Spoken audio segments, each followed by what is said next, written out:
오늘 말씀 마가복음 16장 19절입니다. 주 예수께서 말씀을 마치신 후에 하늘로 올려지사 하나님의 우편에 앉으시니라. 아멘. 지난주 우리는 그리스도의 낮아지심, 그리스도의 비하에 대하여 함께 나누었습니다. 예수 그리스도의 낮아지심은 우리의 구속을 위해 낮아지신 것이죠. 이 낮아지심은 성육신, 전생의 십자가의 죽음, 장사됨으로써 우리의 구원을 위해 예수 그리스도께서 참사람으로 이 땅에 오신 거예요. 이 참사람이 되신 과정과 삶을 통해서 예수 그리스도께서는 하나님의 공의를 만족시키는 구원의 길을 가셨다라는 겁니다. 오늘은 이제 그리스도의 높아지심에 대하여 함께 나누겠습니다. 그리스도의 높아지심은 어떠한가? 51문 함께 읽겠습니다. 그리스도의 높아지심은 그의 부활 승천 성부의 우편에 앉으심과 세상을 심판하시기 위해 다시 오심을 포함한다. 마가복음 16장 19절을 읽겠습니다. 주 예수께서 말씀을 마치신 후에 하늘로 올려지사 하나님의 우편에 앉으시니라. 자, 예수님의 낮아지심은 낮아지심으로 끝나는 것이 아니라 그 낮아지심을 통하여 높아지심의 단계로 나아가시는 거예요. 이는 예수 그리스도의 구속 전체 사역을 이해하는 데 중요합니다. 그러니까 예수님의 낮아지심은 우리의 구속을 위하여 나타나게 되죠. 그리고 그 높아지심은 우리의 구속이 우리의 삶 가운데 적용되도록 만드시는 거예요. 구속 사역의 완성을 이루기 위하여 행하시는 겁니다. 그래서 예수 그리스도의 낮아지심만 있거나 또는 높아지심만 있으면 그거는 의미가 없는 거예요. 우리의 구속이 온전히 이해되고 우리에게 적용되기 위해서는 그리스도의 낮아지심과 높아지심이 함께 있어야 된다는 겁니다. 근데 여기서 우리가 주목해야 될 것은 인성으로만 낮아지시고 높아지셨다는 거예요. 예수님은 참 하나님이시며 참 사람이시잖아요. 근데 그 참 하나님이신 그분이 참 사람이 되셨을 때에 인성을 갖게 되셨을 때 그분은 인성을 통하여 낮아지신 거예요. 그러나 그 인성은 그 낮아지심으로만 끝나는 것이 아니라 인성을 통하여 또한 높아지셨다는 겁니다. 그러니까 하나님이시라는 그분의 하나님 되심은 변하지 않기 때문이에요. 오직 참 사람으로서 낮아지셨고 또한 높아지심을 통하여 우리의 구속을 이루셨다라는 겁니다. 참 하나님이시기에 신성의 변동은 없고 오직 인성만이 낮아지심과 높아지심의 과정을 통하여 우리의 구속을 이루셨다라는 것이죠. 그러니까 이와 같은 높아지심의 단계를 우리는 부활, 승천, 하나님의 우편에 앉으심, 세상을 심판하기 위하여 다시 오심이다라고 말합니다. 52문 보시겠습니다. 그리스도께서 그의 부활에서 어떻게 높아지셨는가? 자, 이 부분을 첫 번째 어떻게 부활하셨는가? 함께 읽겠습니다. 사망 중에 썩음을 보지 않고 고난받은 몸의 특성을 그대로 가졌으나 현세의 연약함과 사망성이 없이 영혼과 다시 결합하여 그의 권능으로 사흘 만에 다시 살아나심을 말한다. 그러니까 이 내용의 핵심은 세 가지예요. 첫째는 썩음을 보지 않았다. 둘째는 같은 몸이지만 연약함이 사라진 영광스러운 상태로 살아나셨다. 셋째는 몸과 영혼이 다시 결합하셨다라는 거예요. 여기다가 하나를 더 추가하면 자기의 권능으로 부활하셨다라는 것이죠. 그러니까 같은 몸이지만 연약함이 사라진 영광스러운 상태가 되셨다라는 것은 이전에 우리가 갖고 있었던 연약함과 같은 것들이 사라진 상태가 되었다는 거예요. 그러나 예수님의 연약함이 사라졌다라고 하지만 그분이 이 땅에서 낮아짐을 통하여 받으셨던 그 고통의 흔적들은 남아있다는 것이죠. 그래서 예수님께서 이 못자국이나 창에 찔린 옆구리를 보여주시면서 제자들과 또는 음식을 함께 드시는 등 이런 모습들은 그분이 영화로우신 몸으로서 행하신 일이다라는 겁니다. 그러니까 그분의 연약함은 사라졌지만 여전히 참 사람의 몸으로서 살아나셨다라는 것이죠. 또한 몸과 영혼이 다시 결합하셨다라는 것은 몸과 영혼이 다시 하나가 되어서 완전한 인간으로 살아나셨다는 거예요. 그러니까 우리는 생각하기를 예수님께서 낮아지셨다가 높아지시면 인간성은 상실하는 것처럼 생각하는 사람도 있어요. 그런데 그렇지 않다는 거예요. 예수님은 낮아지심을 통하여 인성을 가지셨고 또 인간됨을 나타내셨을 뿐만 아니라 높아지심을 통하여 그 인간됨을 그대로 가지고 살아나셨다는 것이죠. 그래서 예수님은 신성과 인성을 함께 가지시고 계신 분이다. 그리고 낮아지심과 높아지심은 어디에만 해당돼요? 그리스도의 인성에만 해당된다라는 것이죠. 또한 예수님은 자기의 권능으로 부활하셨다는 거예요. 스스로의 능력으로 사흘 만에 다시 살아나신 겁니다. 하나님께서 살리셨을 뿐만 아니라 예수님은 자기의 권능으로 살아나셨다는 거예요. 그러니까 이게 중요한 게 뭐냐면요. 영적인 부활이 아니라 실제적 부활이 일어났다는 거예요. 그리고 이 부활을 통하여 영광스러운 부활의 상태 가운데 계셨다라는 겁니다. 그러니까 이를 위해 예수님은 자기의 권능으로 죽은 자 가운데 살아나셔서 우리에게 부활을 확신을 주신 거죠. 그러니까 예수님이 부활하심을 통하여 누구도 부활해요?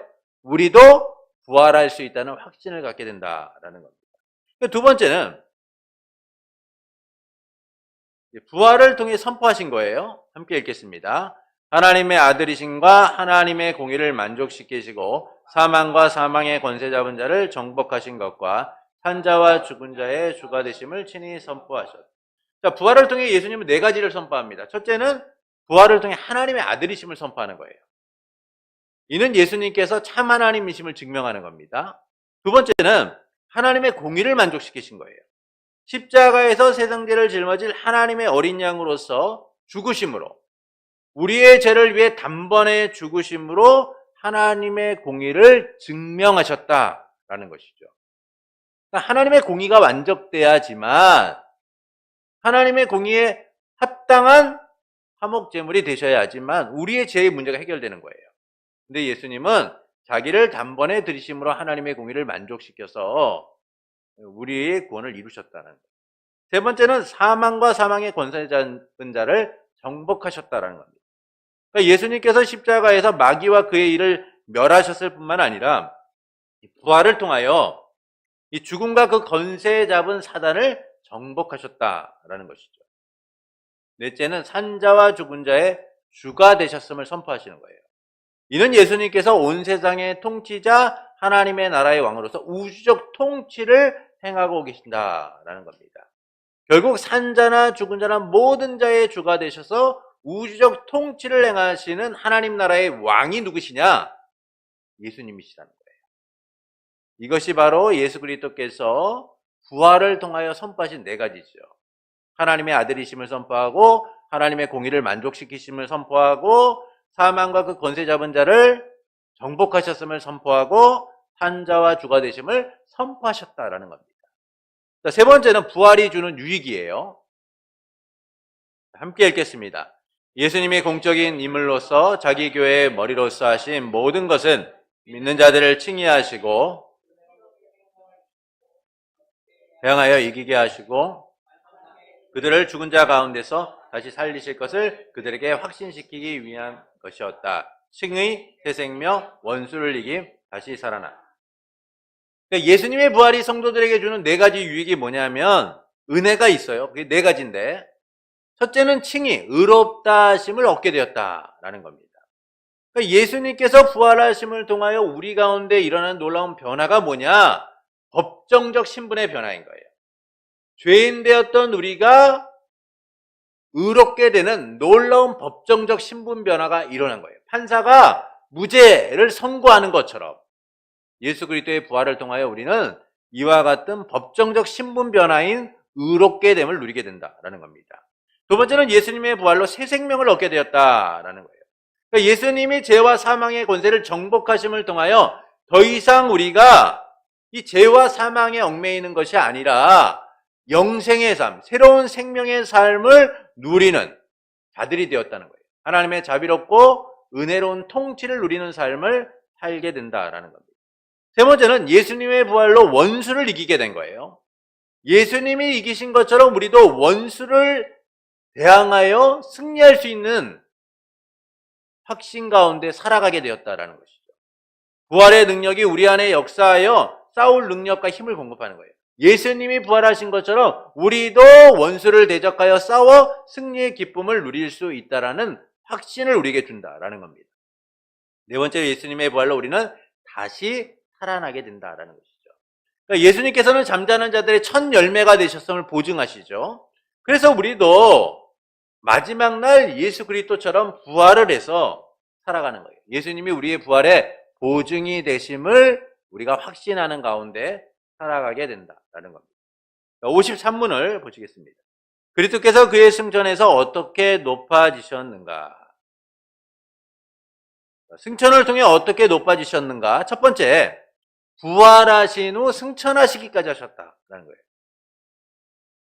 부활하신 후 승천하시기까지 과정을 이야기해 주는 건데, 제자들과 친밀한 교제를 나누시며 하나님 나라에 관한 일들을 말씀하셨고 모든 족속에게 복음을 전하라는 사명을 주셨죠.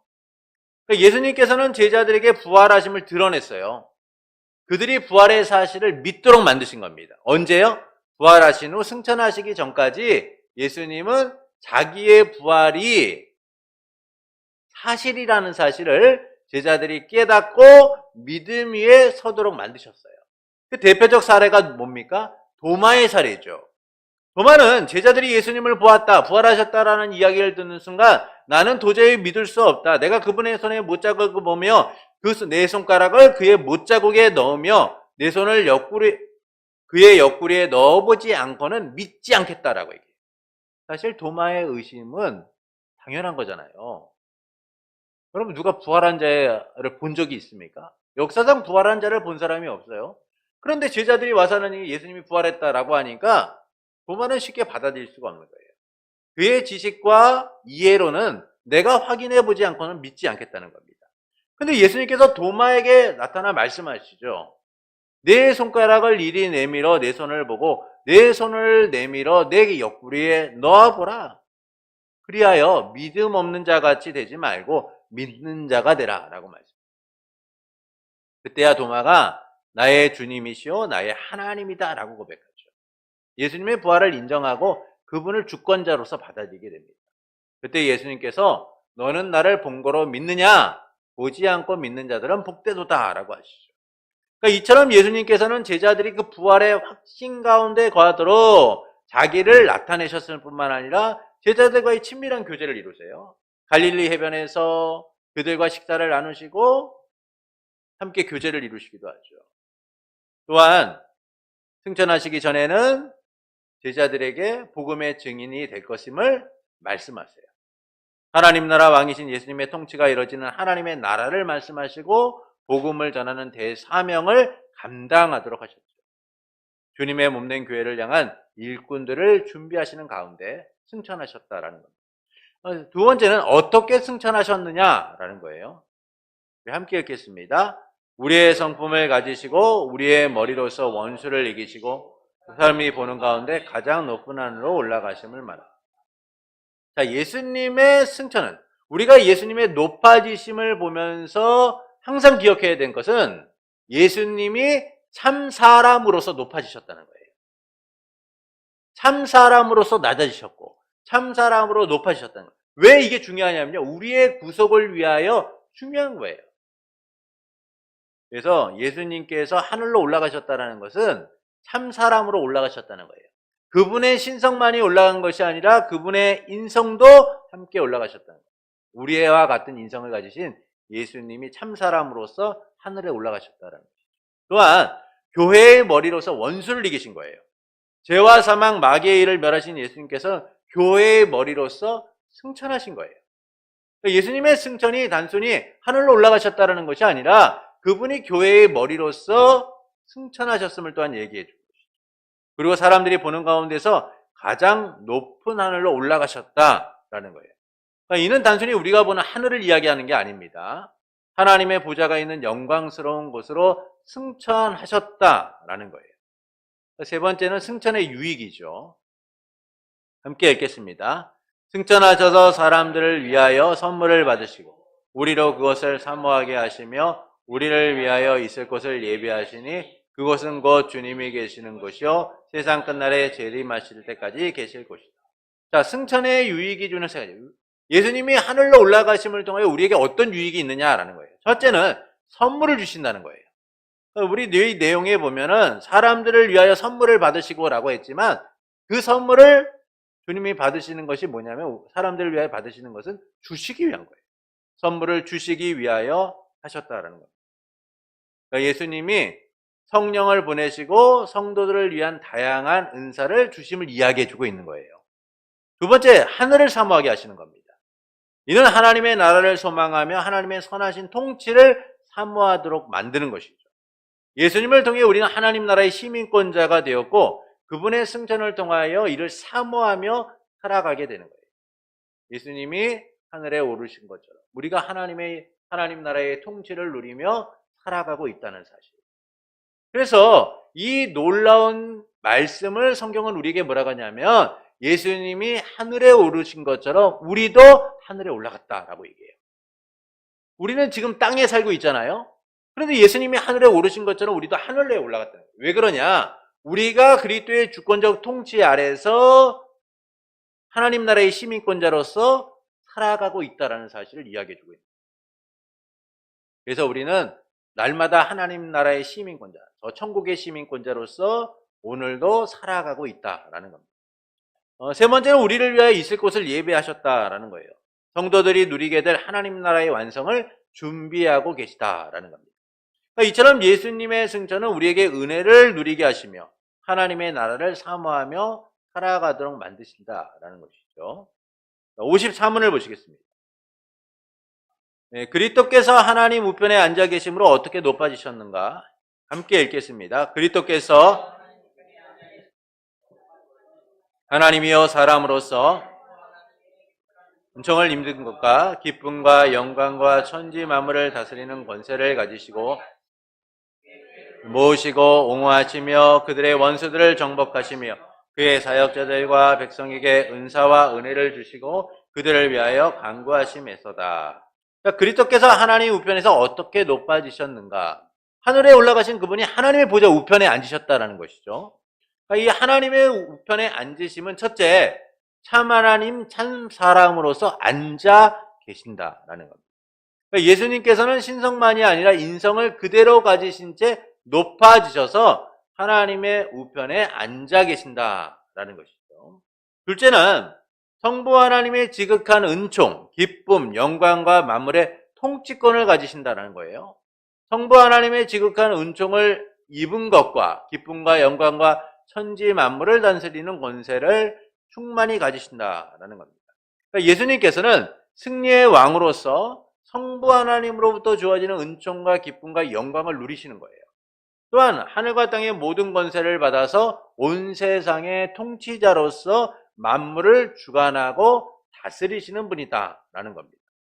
두 번째는 교회의 머리로서 다스리신 거죠. 교회를 모으시고 옹호하시며 그들의 원수를 정복하신다는 거예요. 그러니까 예수님께서 하나님의 보좌 우편에 앉으셨다라는 것은 그분이 교회의 왕, 머리로서 교회를 모으고 보호하시고 원수를 정복하시는 유익을 우리에게 제공한다라는 겁니다. 그러니까 이를 위해 복음을 통해 하나님의 백성을 불러 모으시고 세상의 위협과 위험으로부터 교회를 지키고 인도하시고 끝까지 보호하시며 교회의 원수와 대적을 굴복시키고 복종하게 하신다라는 것이죠. 세 번째는 성도를 위해 일하신다라는 겁니다. 사역자들과 백성에게 은사와 은혜를 주시고 그들을 위하여 간구하신다라는 거예요. 그러니까 예수님께서는 은혜를 공급하시고 우리를 위해 중보하세요. 그래서 교회의 사역자들과 백성을 위해 필요한 영적 은사와 은혜를 공급하십니다. 그래서 날마다 살아갈 힘을 제공하시는 거죠. 그리고 우리를 위해 중보, 간구하시는데 그것은 우리가 넘어지거나 실패하지 않도록 만드시는 거예요. 그분은 누구보다 우리의 연약함을 잘 아시는 분이기 때문입니다. 왜 잘 아세요? 그분이 참 사람으로서 하늘에 올라가 하나님의 보좌 우편에 앉으셨기 때문이에요. 우리와 같은 인성을 가진 참 사람으로서 하나님의 우편에 앉아 계시기 때문이라는 겁니다. 참 하나님이실 뿐만 아니라 참 사람으로서 계시기 때문에 우리의 연약함을 너무나 잘 아시고 중보하신다라는 것이죠. 55문 그리스도께서 어떻게 우리를 위하여 대신 간구하시는가? 함께 읽겠습니다. 그리스도께서 우리를 위하여 대신 간구하심은 하늘에 계신 아버지 앞에 우리의 인성으로 지상에 이루신 자신의 순종과 내 공로로 계속해서 나타나셔서 모든 신자에게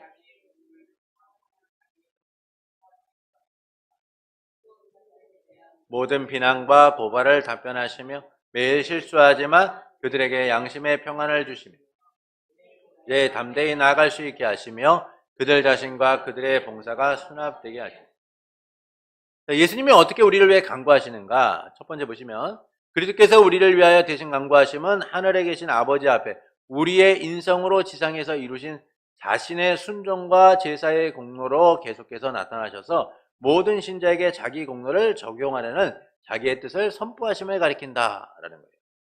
예수님이 우리를 위해 간구하신다라는 것은 고난받았던 참 사람으로 하나님 앞에 계시기 때문이다라는 거예요. 그래서 우리의 연약함을 누구보다 잘 아시기 때문에 그것을 공감하시고 하나님 앞에서 간구하고 계시다라는 겁니다.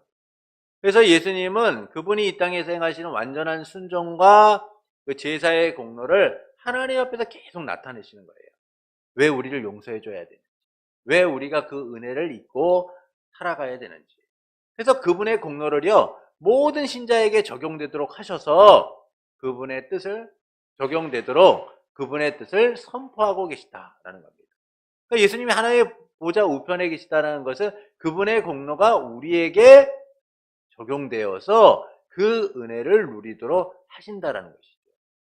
두 번째는 우리를 위해 무엇을 간구하시는가라는 거예요. 신자들에 대한 모든 비난과 고발을 답변하시며 매일 실수하지만 그들에게 양심의 평안을 주시길 간구하신다. 예수님께서는 우리를 위해 대적의 모든 비난과 고발에 대해 변호하시는 거예요. 중보자라는 말은 변호하다라는 의미를 갖고 있죠. 여러분이 죄를 지어서 재판장에게 끌려갔는데 누구 하나 나를 변호해 줄 사람이 없다면 그거보다 절망적인 상황이 어디 있겠습니까? 그런데 여러분이 그런 상황 가운데 놓였는데 누군가가 여러분을 위하여 헌신적으로 변호하고 있다면 그 재판장의 마음을 움직일 정도로 여러분을 변호하고 있다면 여러분은 어떤 위로와 위안을 얻으시겠어요? 말할 수 없는 기쁨이 넘칠 거예요. 지금 우리 주 예수 그리스도께서는 우리를 위하여 끊임없이 변호하고 계신 거예요.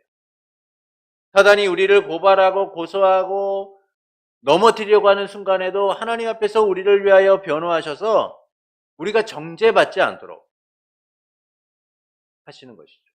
또한 우리가 삶에서 매일 넘어지고 연약한 모습을 보임에도 불구하고 하나님은 우리를 위하여, 예수님은 하나님 앞에서 우리를 위하여 변호하십니다. 그래서 우리가 죄책감 가운데서 살아가지 않고 오늘도 넘어지고 내일도 넘어지고 살지만 주님이 주신 평안을 누리며 살아가도록 하신다라는 겁니다. 세 번째는 예수님의 간구를 통하여 우리는 어떤 유익을 얻느냐라는 것이죠. 은혜의 보좌에 담대히 나아가며 그들 자신과 그들의 봉사가 수납되게 하신다라는 거예요. 그러니까 우리에게 담대함을 허락하셔서 예수의 공로를 힘입어 죽음의 공포를 정복하고 하나님 앞에 나아가도록 하시는 거예요.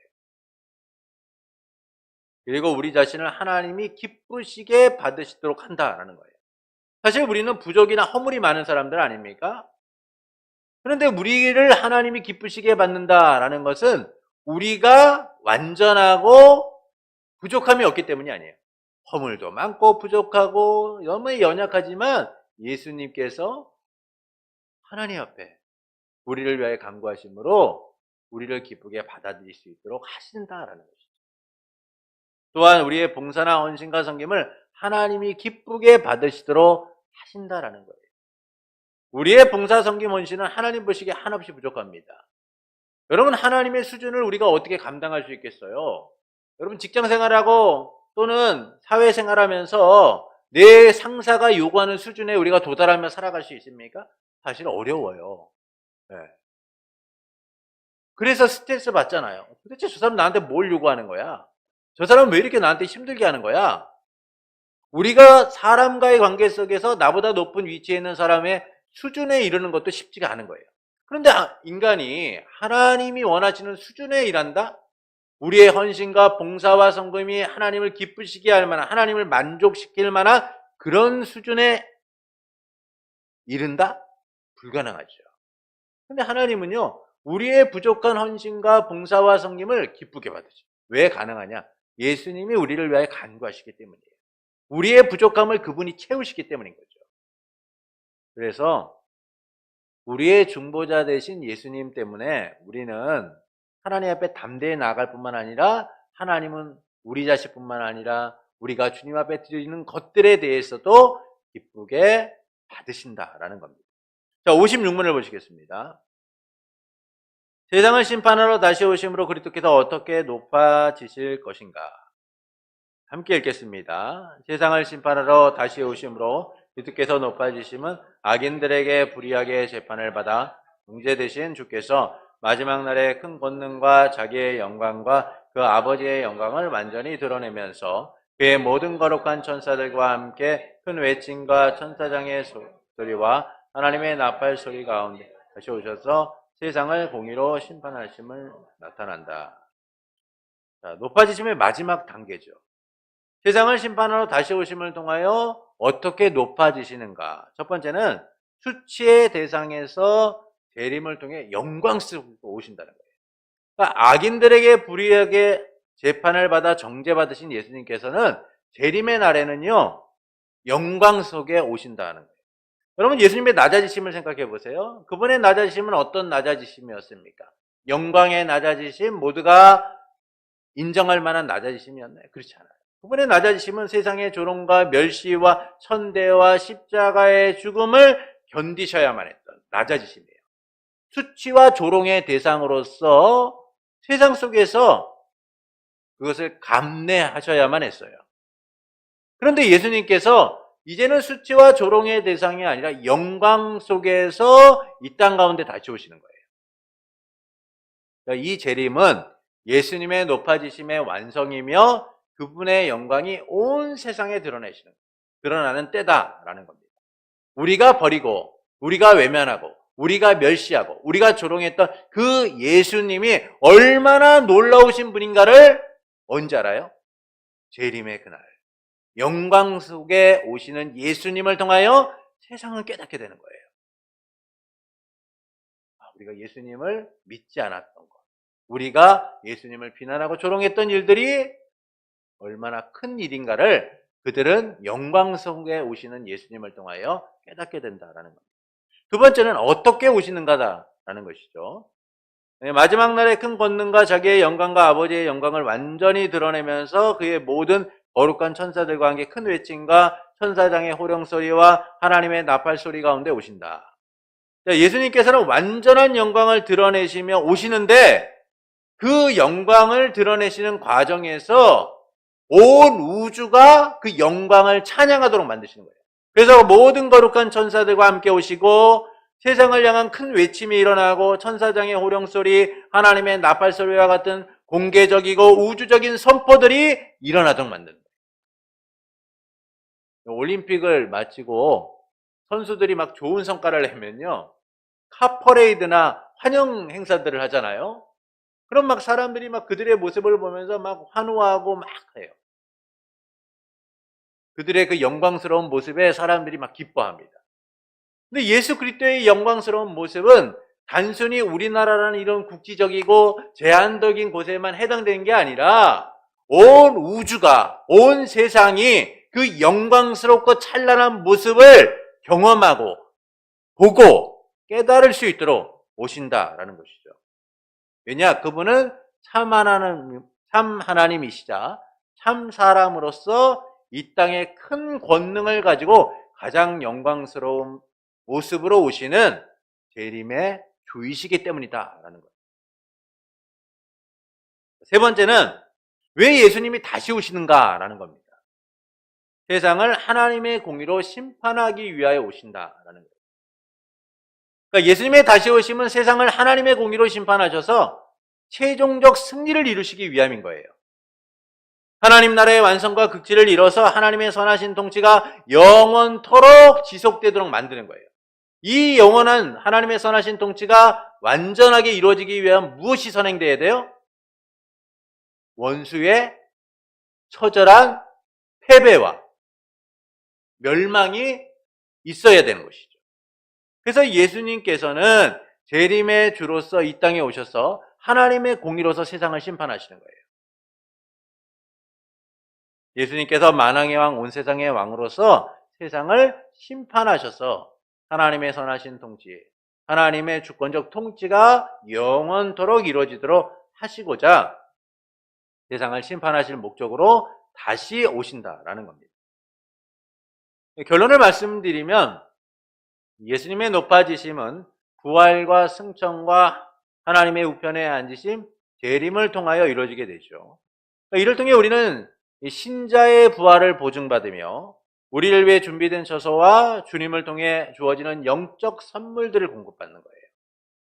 그러니까 예수님의 낮아지심이 우리의 구속을 이루었다면 예수님의 높아지심은 그 구속이 이루어지는 삶을 온전히 적용받고 누리도록 만드시는 거예요. 그래서 이 하나님의 보좌 우편에 앉아 만물의 통치를 가지신 예수님을 통하여 우리는 교회로서 부름을 받게 되고 그 교회가 보호받고 또한 그 안에 거하는 사역자와 성도들에게 은혜가 공급되는 삶을 누리게 된다라는 겁니다. 그리고 예수님의 중보하심을 통하여 우리는 은혜의 보좌로 담대히 나가며 우리와 우리의 봉사가 하나님이 기쁘게 받으시는 은혜를 누리게 되는 것이죠. 마지막으로 영광스럽게 다시 오실 예수님을 통해 세상은 하나님의 공의로운 심판 가운데 놓이게 되고 우리는 최종적 승리를 누리게 된다라는 겁니다. 이처럼 예수님의 높아지심은 낮아지심을 통하여 우리에게 시작된 예수 그리스도의 구속이 완성됨을 보여주는 거예요. 그래서 우리는 예수님의 낮아지심만이 아니라 그분의 높아지심도 함께 묵상하며 은혜 아래 거해야 돼요. 예수님의 낮아지심과 높아지심을 분리해서 어떤 것만을 중요하다라고 말해서는 안 되는 거예요. 예수님의 십자가의 고난만이 중요하다. 예수님의 부활만이 중요하다. 아니야. 예수님이 하나님의 보좌 우편에 앉으신 것이 중요하다. 그분이 고난받으심이 중요하다. 여러분, 어떤 특정한 것에 대해서만 우리가 중요성을 강조하는 것이 아니라 예수님의 낮아지심과 높아지심이 얼마나 중요한가라는 사실을 우리가 제대로 이해하고 받아들이고 그것들을 믿는 일들이 중요하다라는 거예요. 예수님의 십자가의 죽으심이 없이는 부활의 영광이 없기 때문이죠. 그래서 예수님의 낮아지심이 없이는 높아지심이 없는 것처럼 우리는 그분의 낮아지심과 높아지심이 우리의 구속을 이해하고 구속이 완성되는 놀라운 일임을 알고 깨닫는 이들이 되어야 된다는 겁니다. 그러므로 언제나 예수님의 낮아지심과 높아지심을 항상 마음에 새기고 그 은혜 아래 거하는 성도로서 날마다 베푸신 은혜에 반응하고 주님이 완성하실 하나님의 나라를 기대하는 삶이 되기를 예수님의 이름으로 축원합니다.